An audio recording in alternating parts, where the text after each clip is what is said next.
ليش كلنا بنحب وبنحترم سوريا؟ بهذا الفيديو رح أعطيك 5 معلومات تثبت لك إنه أنت بتحب سوريا أو لازم تحب سوريا.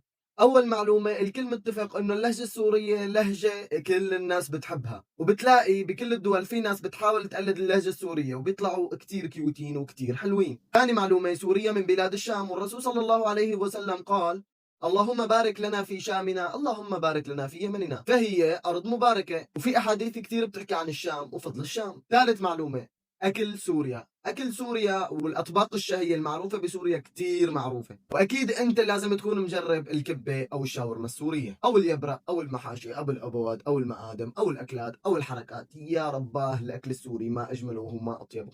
رابع معلومة، الشعب السوري شعب يعمل بجد ولا يقبل على نفسه الهوان أبدا، وأثبت نفسه الشعب السوري بآخر حرب صارت، وقدر يدحر نظام حكم جائر، وأثبت للعالم جدارته. تحية طيبة للشعب الطيب. خامس معلومة، إذا فسد أهل الشام فانتظروا الساعة أو فلا خير فيكم. وهذا حديث عن الرسول صلى الله عليه وسلم بيحكي فيه عن أهل الشام، وأهل الشام هن بلاد الشام. بلاد الشام هي سوريا وفلسطين والأردن ولبنان. وسادس معلومة، لازم تحبوا سوريا لأني سوري، هيك أثبت لكم أنه أنتم بتحبوا سوريا أو لازم تحبوا سوريا. والسلام على مناتب الإسلام.